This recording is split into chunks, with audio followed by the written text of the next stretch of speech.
welcome to another Daily Cinephile vlog, sponsored by the Tomorrow War. Only available on Prime Video. Stupid box. I was just going through some different videos today, and I was just thinking, I've said in the past that I'm not big into double dipping, really, especially when it comes to different formats. When new releases of films come out, I don't always necessarily pick them all up.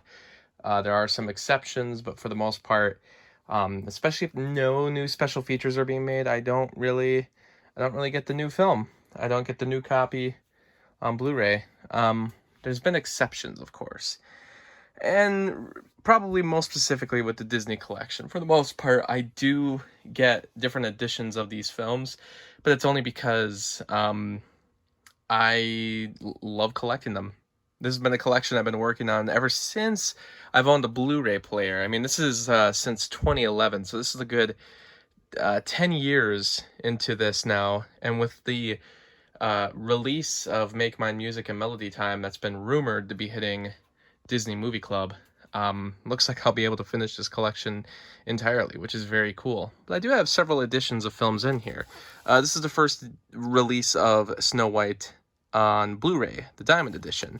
But I did also buy the Disney Signature Collection. Disney Signature Collection was done very fast. There was sometimes 3 or even 4. There might have been 4 every year just to get all these films out. These were basically the ones that were always part of the Platinum Edition, Diamond Edition lines that were considered the most sacred of Disney films, the ones that would go back into the vault. After they got rid of the vault, they decided to re-release all the films on Blu-ray so they were accessible. And since then, all of these editions of the film have been available regardless. This is actually the Target edition of Pinocchio. And what's interesting about this Signature Collection version, this was like the first time it hit Blu-ray in over a decade, because it was released as a Platinum Edition set. Now, this Platinum Edition set I didn't get until many, many years later. As you can see, I got it for $3. This was only in the past year I got this. These have started to go down in price now since they are all available on Disney Plus. So the whole idea of these films are in the vault have kind of gone away for the most part. Some of these films you can still find a little pricey online for these Platinum and Diamond editions, but for the most part, they have gone down in price now that they are permanently available. But this was released in, I want to say, 2008. So this was one of the first Disney animated films, classic films, to be released on Blu-ray. This is when they were finishing up the Platinum line, releasing all the films on Blu-ray, doing 2-disc editions that were just stacked with special features, which is really cool. But once they did the Diamond Edition, which is when I started getting into collecting, so this version was not available once I started collecting the Blu-rays of the Disney classics. Pinocchio was not available anymore. It went back into the vault. So I waited for a long time on the Diamond Edition for Pinocchio to come out, and then it never did. It didn't come out until finally for the Disney Signature Edition, which is took it out of the vault permanently. So why do I own several different versions of the films? Well, because of different special features. There are actually exclusives on this set that are not available on the previous set. And even then, I got the Platinum Edition after the fact, but that's the thing. Some features are carried over, some aren't. Even like this Fantasia set here is probably... I'm thinking I might need to update this eventually, because a lot of the special features on here are only in the virtual vault, which is a BD Live feature, which I can't remember if it's available anymore, but I'm pretty sure it's not. So those special features were only accessible through Wi-Fi for some reason. I don't know why they chose to do that. It was really dumb.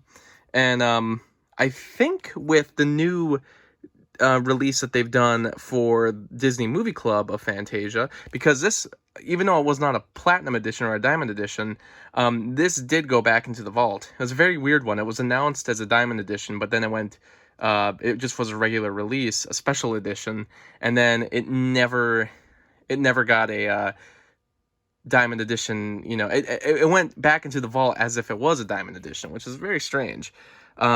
This was also one of the few times they actually did a double pack, you know, a 2-movie collection that wasn't on a single disc. But I guess because Fantasia was basically considered a diamond edition kind of film, very important in the Disney legacy, I guess they figured they better give it its own disc. But in the meantime, they didn't put all the special features on the disc itself. You had to access it through BD Live, which, like I said, I'm not sure if that's available anymore. It might be. I haven't tested it in a long time. It used to work, but it's been many years since I've tried it. So honestly, maybe if I try it again, I can find out. And also what's interesting about that is I wasn't able to access the special features at first because for a long time, I only had a Blu-ray player that was only available through Ethernet, not through Wi-Fi. And for some reason, I never had the Ethernet connection to do it. This was many years ago. I don't think I was as tech savvy, or at least, you know, I didn't have as much access to the tech back then. So I didn't just have a straight up PS3 that could connect to Wi-Fi and then get, you know, the special features. Someone in the comments knows about that, by the way. I haven't accessed them in a couple of years, but if those special features are still available, that'd be kind of cool. But I also don't know if the Disney Movie Club actually transferred over all the special features that are on these discs and also the ones that were on the virtual vault through BD Live. I guess I have no idea. I'll have to do a little more research to see if that would be worth getting, but it might be. As you can see through all of these, I actually haven't gotten the Disney movie exclusive versions of a lot of the films. They kept with the Disney signature line for a while, but some of these films have been re-released only through Disney Movie Club. Specifically, I think Jungle Book. I don't think Jungle Book ever got a signature edition. I think they only re-released this through the Disney Movie Club. The Diamond Edition went back into the vault, but now it's available on Disney Movie Club as a different edition, which probably has the same special features that are, you know, here. It also sucks that these Diamond Editions, after they did, well, they did the 2 Platinum Editions. They did Pinocchio, and they did Sleeping Beauty right here, which I also bought at the same time I got Pinocchio this year at half-price books, both for $3. But these were the 2-disc editions that had tons of special features. And then, you know, a lot of them were carried over to the Diamond Edition versions of the films, or the Disney signature editions of the films, as you can see here, that I have of Pinocchio. But they never really did the 2-disc editions anymore. They did it for the first Diamond Edition, and then they did it for Beauty and the Beast Diamond Edition. But after that, they didn't keep doing it. They only did single disc editions for all the other Diamond editions, and then they carried that over once they did the signature editions. Also, I don't own all the signature editions yet. Aladdin was a Diamond edition that I waited a long time for. This might have even been the last Diamond edition that they did, and then they started up the Disney signature line, and this has also since been re-released as a Disney signature edition. But yeah, some of these I do own, the Disney signature editions. I'd like to get them all. I just haven't gotten to it because, like I said, they came out so fast, and then when they said they wouldn't be going back into the vault, I didn't really see the reason to rush out and buy them, whereas the Diamond editions, you know, they were only for an exclusive amount of time, but then again, they sold tons of these, so these are still very available out there. And here's another one where they did the classic DVD features only through BD Live, and I don't know if those are accessible anymore. I think Lion King was the only Diamond edition to do that, and I don't know why they chose to do that. I know Bambi came out right before Lion King, and they didn't do that. As you can see, the classic DVD bonus features are available just on the Blu-ray disc. But for some reason, when they released Lion King, they decided to do it as a BD Live feature, which I think that's the only one they did it for, because I believe Cinderella was the next one, and they didn't do it like that. So, I don't know. It's pretty dumb. I've heard in the comments before, too, that not every version of the films has had the best special features, especially with the newer releases. They don't add really much, and I agree. They don't add a whole lot, but they add enough where I still feel like it's worth owning. I am just a big-time collector of the Disney stuff. I do just kind of watch out for editions, though, where they add absolutely no special features. If they don't add anything, I don't really feel like buying them. But for the most part, with the Disney signature versions, they have been adding even newer stuff when compared to the Diamond editions. I also should point out the Diamond editions started doing this like style of artwork where all of them had the name on the side, picture on the side, picture in the forefront, and then name on the side. They did that for all the Diamond editions after they released Snow White and after they did Beauty and the Beast.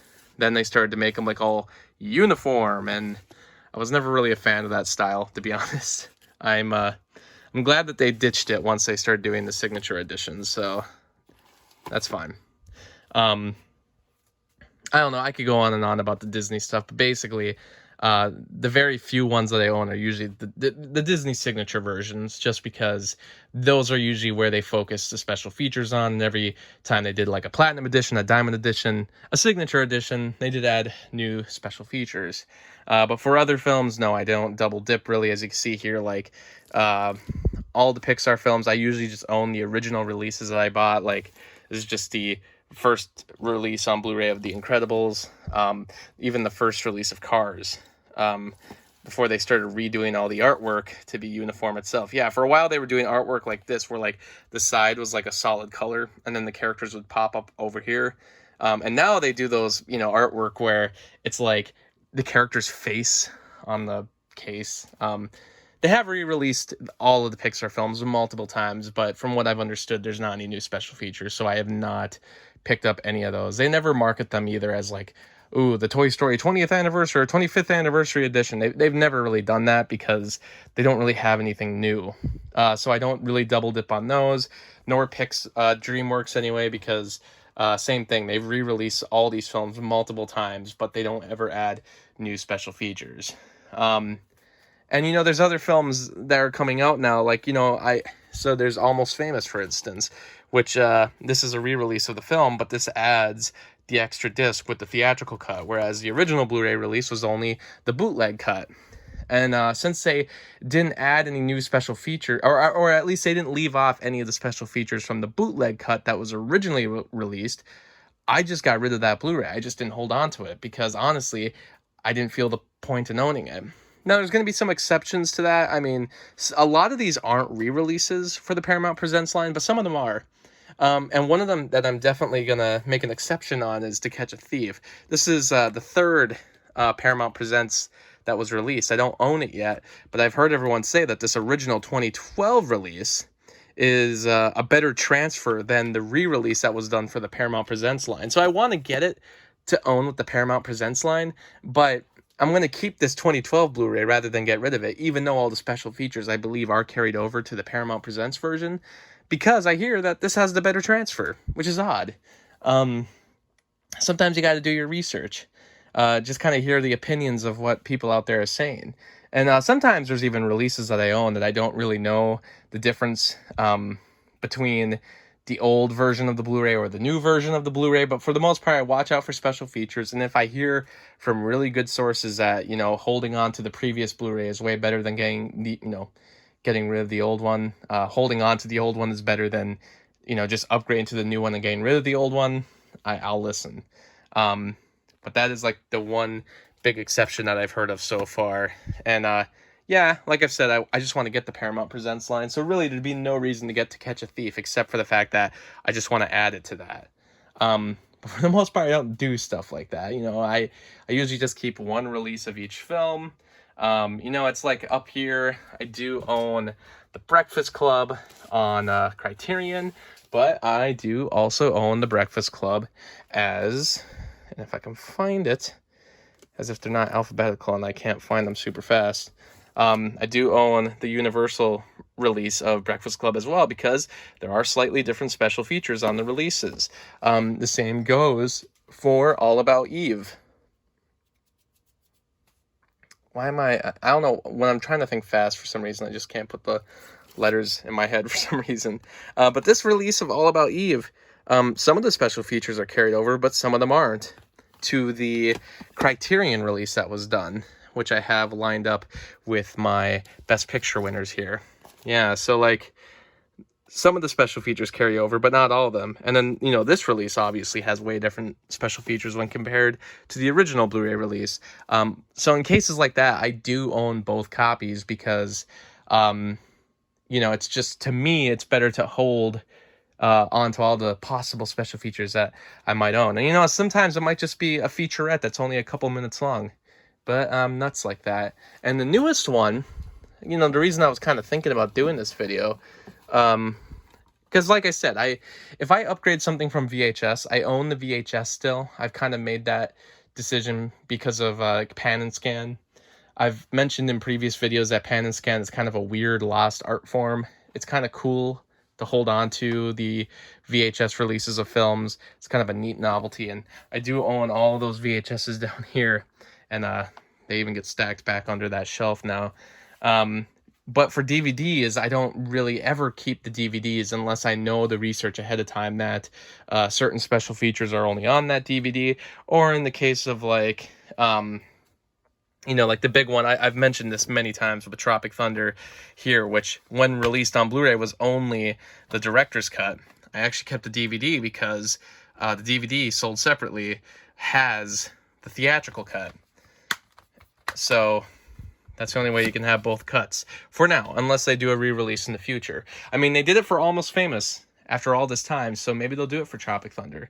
But here it is, Flight of the Navigator. This is it's kind of weird. So Disney right now has re-released the film through the Disney Movie Club. Disney has the rights to Flight of the Navigator in the US, but Disney didn't have anything to do with the production of Flight of the Navigator. They basically only came on board like at the last second, and which I've never really understood like how heavily they involved in the production they were. All I know is that they had the original Flight of the Navigator ships in Disney World, so it's like they had the props to it, yet they almost had nothing to do with the production. I've never really understood that whole scenario. I'd like to read up a bit about it, but maybe they explain it in some of these special features, or even there's actually currently a documentary about Flight of the Navigator. So there was a YouTuber online who commented to let me know that there's actually this version of the film that has all these special features. Because we all know that the Disney Movie Club version, which is being released, isn't going to have this many special features. It's not going to have any. But here, this is actually jacked full of special features. And it's region free. So this is the version that's the best probably to get right now. Really awesome cover art too, because actually the reason it's brought up was because I was talking about the fact that a lot of these Disney Movie Clubs releases don't have special features. But with the case of the Flight of the Navigator, which in other countries was not released by Disney, you can get Blu-rays from other countries that are region free that have special features. Like they actually put some time into these releases versus what Disney does with the releases here. And I had mentioned that, this has a commentary, whereas the Disney Movie Club version probably won't. And it's really cool that they even had one special feature on here. I mean, it's just nice to own the film, but the fact that, this was released many years before Disney Movie Club did it, the fact that I own this version that had a commentary on it is really cool. But now, with this other release, I had no idea this even existed. So thank you to you out there on YouTube for pointing this out to me. And this has way more special features, and that's super awesome. Sometimes, it's just really nice to kind of learn some new things. And honestly, for a while, it was like kind of hard to keep up with all these different releases. And sometimes re-releases where it's like, sometimes I don't know if there's actually new special features or not.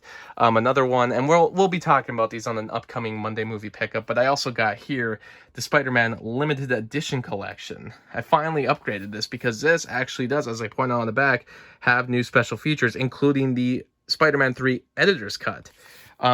Because forever I've owned this other version of the Blu-ray, which has the first 3 films, including the bonus disc that was released with the original Spider-Man 3 2-disc Blu-ray release. But I'll actually, from what I've understood, I can get rid of that Blu-ray. I don't need to hold on to it because all the special features have been carried over to this new release, plus this one has even more, which is super cool. Yeah, so at this point, I'm still kind of finding out new things all the time about different releases.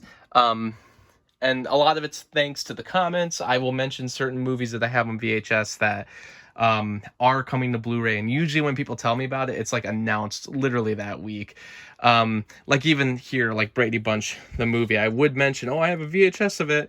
I should upgrade it, but they don't have any new Blu-ray releases for it. Well, they did recently release or announce that this is actually coming out on Blu-ray with the sequel as well. So that's pretty cool. And the reason I'm kind of keeping up on the news of new Blu-ray releases now, I find to be the best source is to follow on Instagram. It's also on Twitter. The page is called Dawn of the Discs. They have pretty much the best information about newer releases of films, different companies that are re-releasing films like Criterion or Arrow or Shout or all kinds of different ones, and especially some pretty obscure ones or ones that I really would have never paid attention to. Like, had it not been for that page, I would have never realized that Dementia 13 was getting a director's cut. So thanks to Dawn of the Discs for doing that, but also to everyone on YouTube who takes the time to let me know about different movies that are being released on Blu-ray or DVD, or films that are finally being upgraded, or different versions of films that have better special features than the ones that I own, because I would have never known about that Flight of the Navigator release had someone not pointed it out. I just thought, hey, I own it on Blu-ray already, and this is obviously going to be a better release than what Disney does, because as much as I'm happy that some of the Disney films have been released through the Disney Movie Club, they're not always the best releases. It's just kind of nice to own them on Blu-ray, but I wouldn't say they're the best transfers, and they're very awful special features, whereas there are no special features. So, I would have just left it at that, but the fact that they actually have even re-released it again with more special features, I mean, that's just, it's good to know. So, thanks to everyone out there who's always letting me know. And I'll just kind of cut the video here. It's way longer than I thought it would, but I love collecting.